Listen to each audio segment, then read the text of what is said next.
Assalomu alaykum. Men Abduvali Abdurashid, Qo'lshahar Qo'rg'oston Chonsoz bozor 3-kentdan.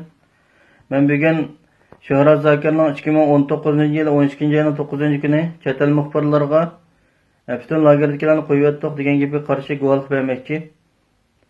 Meni oilam bilan bu aloqam 3,5 yil bo'ldi uzib qoldi. Hech qanday aloqa qilmadim. Faqat ba'zan saboqdoshlarimdan bilishimcha, dadam, opam singlimni boshda tarbiyalash deb ketgan 2017-yili.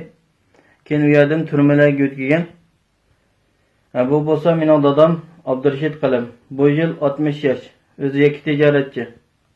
Dadamni 2017-yili tarbiyalash deb ketib, tarbiyalash bir mezgil tug'andan keyin turmaga o'tgan. Ya'ni Qo'lshahar To'qistaranoya Qorbug'ra turmaga o'tgan. Buni tushunjak manbadan oldim.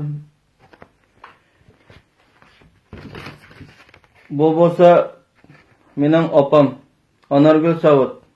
Bu yil 58 yosh. Opamning dadamga o'xshash vaqtida tutib ketib, tarbiyalashdan o'xshash holatda turmaga o'tgan. Hozir Qo'lshahar To'qistaranoya Qorbug'ra turmida.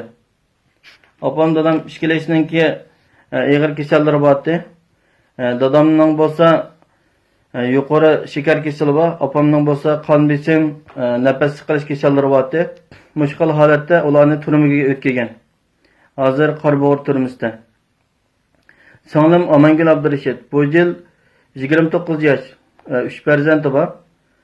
Singlimning lagerga ketgan. Yo'ldoshining bo'lsa turmaga ketgan. Bularningki 3 farzandningki hozir nerda ekanligidan xabarim yo'q. Balkim balla lagerda bo'lishi mumkin. Chunki bular qarg'ada hech qanday urug' qoldirimiz qolmadi. Ko'pincha turma lagerlarga ketdi.